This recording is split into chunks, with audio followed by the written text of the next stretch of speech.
우선 제 내신은 하루에 몇 시간 공부할 수 있는지 과목별 공부법. 안녕하세요. 오늘은 정말 많은 분께서 물어봐 주셨던 내신 공부법에 대해서 말씀드리려고 합니다.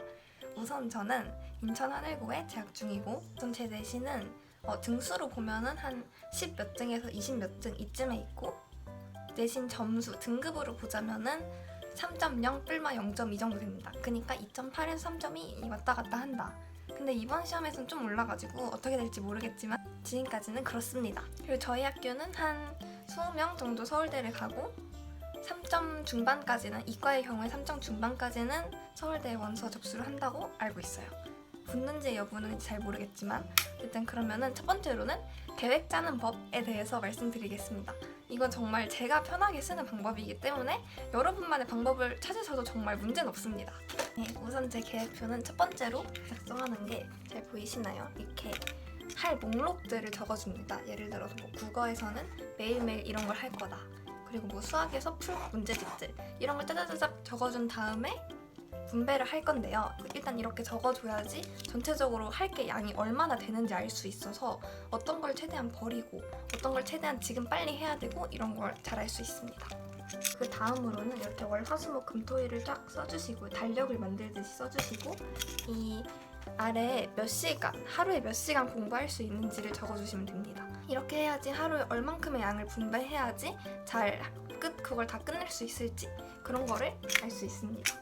예를 들어서 시험을 4주 동안 준비를 한다 라고 하면은 이 첫 번째 2주에 그 시험 범위에 있는 뭔가 기본적인 내용들을 다 습득을 하려고 해요. 예를 들자면 이제 생명 수업이다 이러면은 생명 수능 특강 있잖아요. 그 수능 특강을 1회독 하겠다 이런 식으로 잡는 거예요. 뭐 국어, 영어, 수학 이런 거는 1회독이라고 할 만한 게 사실 없잖아요. 그래서 그런 거는 그냥 꾸준히 한다고 생각을 하시면 되고, 뭐 과탐, 사탐 이런 과목들은 이때 한 번씩 1회독을 합니다.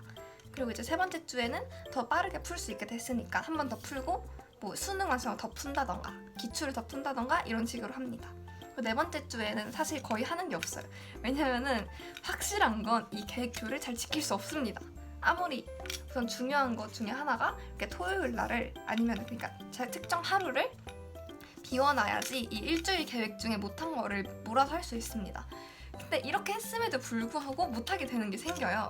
그렇기 때문에 이거 계획을 너무 꽉 채우겠다 이렇게 생각을 하고 채우면은 나중에 시간이 부족해서 못하게 되는 경우가 발생을 할 수 있습니다. 그러니까 좀 많이 비워놓는 게 좋고 3주만 채운다고 생각을 하시는 게 가장 좋을 것 같습니다. 그리고 이제 세세하게 좀 과목별 공부법으로 들어가 볼게요. 네, 국어는 문학은 그냥 문제를 많이 풀었다 라고 생각을 해주시면 되고 기출문제로 많이 풀었고요. 근데 독서는 처음에 딱 고등학교 입학했을 때 저는 국어나 이런 거 선행을 하나도 안 했었거든요. 그래서 첫 모의고사를 보고 비문학 공부를 해야겠다 싶어가지고 매산비 한 권을 풀었더니 괜찮았어요. 그냥 매산비 1권 그 예비 매산비 이거 말고 그냥 1권을 풀었는데 그 이후로는 모의고사 점수가 계속 쭉쭉 잘 나와서 딱히 특별히 공부를 하진 않았습니다. 그리고 나서 요즘에는 이제 독서 시험 범위니까 2학기에 저희가 시험을 보기 때문에 주간 리트라는 이제 리트 문제 중에서도 좀 모의고사에 좀 적합하다 이런 유형들을 모아놓은 문제집이 있어서 그거를 하루에 2개 정도 풀었습니다. 그리고 하루에 총 3지문을 푸는데 2개는 리트를 풀고 1개는 수능 특강 지문 하나 이런 식으로 풀었어요. 사실 수능 특강은 쉽긴 하지만 뭔가 그냥 시험 범위에 들어가니까 풀었습니다. 그리고 수학은 제가 수학을 잘 하긴 해요. 근데 막 문제집을 엄청 많이 풀었다 이런 건 아니었어요. 이제 저희 학교는 수업을 항상 부교재로 하셨거든요. 교과서를 거의 안 쓰고. 그래서 그 부교재 한 권이랑 저는 개인적으로 센 문제집이 저랑 잘 맞고 좋은 것 같아서 센 이렇게 2권을 주로 풀었습니다. 근데 이제 수학 문제집을 풀 때 제가 문제를 적게 풀잖아요. 그렇기 때문에 더 중요한 거는 이제 답지를 최대한 보지 않고 온전히 내 힘으로 풀려고 노력을 하는 거예요. 그렇다고 제가 이제 한 문제집을 막 3회독하거나 그러진 않아요. 그냥 한 번 풀고 끝이지만 한 번 풀 때 뭔가 애매하게 풀었다. 그럼 옆에다 V자 표시를 해놓고 진짜 이건 모르겠다. 그럼 이제 별표를 치고 넘어갑니다. 그러고 나서 이 번호들을 쫙 모아서 앞에다가 한번 써놔요. 책 표지 앞에다가. 그 다음에 우선 해결을 다 하죠. 그 의문점들을 다 해결을 한 후에 뭐 다음 주 좀 시간이 지난 후에 그 문제들을 다시 풀어봐요. 그러면 이제 그 유형을 진짜 내가 알고 풀 수 있다. 외워서 푼다가 아니라 진짜 알고 있다. 그런 수준이 될 때까지 문제집 한 권을 완벽하게 풉니다. 사실 그러면은 못 풀 문제가 없어요. 왜냐면은 이 제가 하고 있는 거는 뭔가 문제를 외워서 푼다기보다는 문제 풀 수 있는 힘을 기른다. 이런 느낌이기 때문에 그렇게 정말 내 힘으로 풀려고 노력을 해야 합니다. 살짝 모르겠어. 그때 답지를 열면은 이제 생각하는 힘이 자랄 수가 없는 거예요. 물론 이건 제 개인적인 경험이긴 하지만 제 생각에는 그렇기 때문에 최대한 답지를 안 보고 내 힘으로 풀려고 노력을 해보시면 좋을 것 같습니다. 그래서 수학에서 중요한 거는 문제집을 많이 풀 필요는 없지만 이 문제집 한 권을 잘 푸는 게 중요하다. 이것만 알고 계시면 수학을 잘하실 수 있을 것 같습니다. 다음에 사탐인데요. 저는 약간 예외적인 부분이 있는 게 사탐을 저는 경제를 했어요. 근데 경제는 사탐이긴 하지만 그나마 좀 과탐 같은 사탐이라고 생각을 하거든요. 그래서 공부를 할 때 암기 과목이 아니다 보니까 암기할 부분도 있지만 그 부분이 굉장히 적어서 딱히 없었고 유형을 익히려고 노력을 했던 것 같습니다. 왜냐면 경제도 사실 좀 수학 같은 부분이 있거든요. 그래서 그냥 수능 특강 한 권을 열심히 풀었다. 근데 이거 사탐 공부법이라고 하기엔 사실 좀 그렇긴 해요. 그러면 뭐 1학년 때 한국사나 통합사의 공부법을 말씀드리자면은 그냥 외웠어요.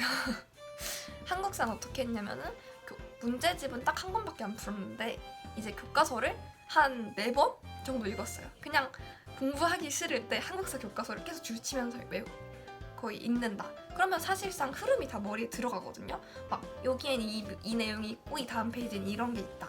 이런 식으로 암기를 했지 그냥 무조건적으로 막 통암기를 하진 않았습니다. 그리고 이제 통합사회 같은 과목은 프린트에서 자주 잡았는데 뭔가 문제집을 더 풀진 않았고 그냥 프린트를 정말 열심히 공부를 했습니다. 그건 사실 외운 거죠. 그리고 그 프린트에 문제도 같이 있어가지고 그런 문제 유형을 연습을 했고 선지들을 다 O, X 이거 왜 틀렸지? 이렇게 어떻게 하면 맞게 될 수 있지? 이런 것까지 연습을 하면서 풀었습니다. 그리고 정말 찐 암기 과목인 이제 한문, 중국어, 일본어 이거는 그냥 진짜 열심히 외웠어요. 한문은 제가 한자를 진짜 못해가지고 그냥 처음부터 다시 한다는 생각으로 그냥 노트에다가 계속 써요. 계속 쓴다. 이런 느낌으로 그냥 암기 과목은 암기를 열심히 해야 잘 봅니다. 다른 방법은 없어요. 암기를 열심히 하면 되고 다음으로 과탐은 제가 좀 열심히 했기 때문에 잘 말씀을 드릴 수 있습니다. 근데 지구과학은 안 해봐서 정확한 말씀을 못 드려요. 우선 저는 물리, 화학, 생명을 선택을 했고 우선 물리 같은 경우는 어떻게 했냐면요. 물리는 수능 특강만 풀었어요. 왜냐면 그 시절에는 수능 완성이 없었을 때라서 수능 특강만 열심히 풀었습니다. 근데 수능 특강만 열심히 풀면은 수능 특강이 굉장히 물리가 어렵기 때문에 잘 풀 수 있습니다. 그리고 저는 물리 수능 특강 같은 경우에 진짜 한 4-5번 정도 푼 것 같아요. 딱 이 문제를 봤을 때 어떤 풀이법이 있는지 어떤 게 가장 효율적인지 이런 것들을 첫 번째, 두 번째는 알아내면서 풀었고 한 세 번째, 네 번째 이럴 때는 시간을 확인하면서 막 5분 내에 풀 수 있는지 이런 걸 확인하면서 풀었습니다. 이제 그 다음으로 화학은 저는 일단은 방학 때 시대인재에서 그 화학 4단원 특강을 들었어요. 물론 이번 시험은 1, 2단원이어가지고 별 의미는 없었지만 특강을 듣는 것도 좋은 방법이라고 말씀을 드리고 싶습니다. 그리고 화학 1, 2단원 같은 경우에는 그냥 수능 특강 2번 정도 풀었고 수능 완성은 1번 풀었습니다. 그리고 기출 문제집을 1번 풀었어요. 그리고 인강은 그 고석용 선생님, 메가스터디 고석용 선생님의 그 화학의 베테랑 고3 기본 개념을 들었던 것 같아요. 보라색 책. 근데 저는 이제 인강을 처음부터 끝까지 다 본 게 아니고 중간 부분에 이 양적 관계가 어려워서 양적 관계 부분, 스케일 부분만 넘겨가면서 들었습니다. 그러니까 인강을 만약에 자기가 화학을 진짜 하나도 모른다.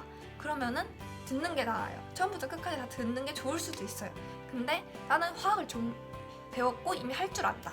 그러면은 그냥 넘기면서 자기가 모르는 부분만 확인을 하면서 듣는 게 가장 효율적인 것 같습니다. 그리고 이거는 약간 다른 과목에도 수학이나 뭐 과탐 이런 과목에 다 적용할 수 있는 방법인데 이제 시험 기간에 시간이 부족할 수가 있어요. 문제를 하나하나 다 풀기가. 그럴 때는 문제집을 보고 이 문제는 어떻게 푸는 거다. 이 문제는 어떻게 푸는 거다. 이것만 확인하면서 넘어가는 거예요. 뭔 소린지 이해하셨나요? 예를 들어 뭐 1번 문제가 있을 때 그 답을 도출해내는 게 아니라 풀이 방법만 머릿속으로 생각하고 넘어갑니다. 좀 아리까리한데? 이런 게 있을 때 푸는 거예요. 그럼 시간이 확실히 단축이 됩니다. 물론 좋은 방법은 아니에요. 그치만 시간이 없을 때는 사용할 수 있는 방법이다를 말씀드리고 싶고요. 다음으로 생명과학은 1, 2단원이랑 유전만 제가 시험을 봐서 공부를 했는데 제가 생명과학의 유전 파트도 특강을 들었었어요. 시대인재 특강을. 근데 선생님이 저랑 안 맞으셨던 건지 뭐 생명과학이 저랑 안 맞는 건지 모르겠지만 잘 모르겠어요. 그리고 메가스터디 인간도 들었는데 솔직히 잘 모르겠어요. 별로였어요. 그냥 제가 안 맞는 것 같기도 해요. 어쨌든 그래서 그냥 유전은 기출을 정말 열심히 풀었습니다. 하다 보면은 뭔가 요령이 생기기 때문에 좀 막 할 수 있어요. 생명과학 같은 경우는 제가 아까 수학할 때는 답지를 최대한 보지 말라고 했잖아요. 근데 생명과학은 답지를 보는 게 나았던 것 같아요. 왜냐면 이 방법을 모르는데 계속 붙잡고 있다기보다는 중간 한번 방법을 확인하고 그걸 적용해서 풀어본 다음에 다시 봤을 때 그 방법을 떠올릴 수 있는지 그걸 연습하면 좋을 것 같아요. 문제집은 수능 특강, 수능 완성, 기출의 미래 이렇게 3개만 풀었습니다. 그리고 학교 프린트까지. 근데 거의 다 기출이라서 비슷비슷했어요. 그리고 또 무슨 과목이 있죠? 영어. 사실 영어는 제가 영어를 다른 과목에 비해서 못하기 때문에 제 방법이 맞는지는 잘 모르겠어요.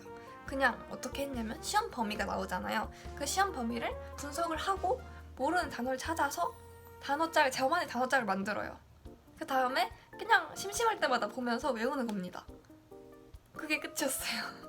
변형 문제 이런 것도 찾을 수 있으면 최대한 찾아서 풀었지만 그런 거에 너무 의존하지는 않았습니다.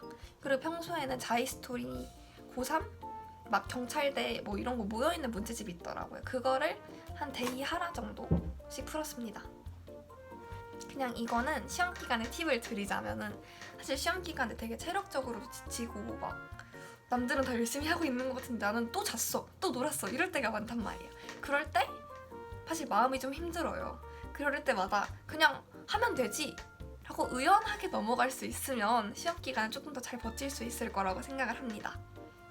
그리고 뭐 있지?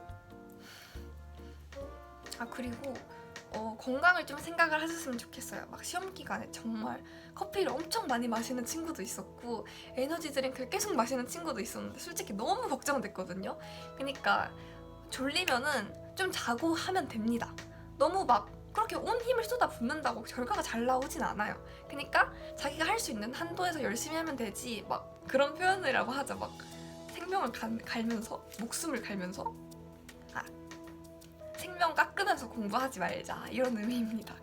그냥 적당히 열심히 하셨으면 좋겠어요. 이왕이면은 미리미리 시작하는 게 정말 좋고요. 저희 학교는 수행평가가 많이 없어서 그냥 딱 4주만 준비를 할 수 있지만 예를 들어 중간에 수행평가 주간이 있다 이러면 일주일 빼고 5주로 계획을 세우시는 게 정말 좋을 것 같습니다. 이번 영상은 그냥 제 생각만을 말씀드린 거기 때문에 뭔가 이해가 안 되시는 부분이나 더 알고 싶은 부분이 있으셨을 거예요. 그런 거를 댓글로 남겨주시거나 제가 아래 구글 독스를 올려놓을 테니까 거기다가 잘 써주시면 다음 영상으로 가지고 오도록 하겠습니다. 영상 봐주셔서 감사합니다. 안녕! 화이팅! 모든 K 고등학생, 중학생들 화이팅!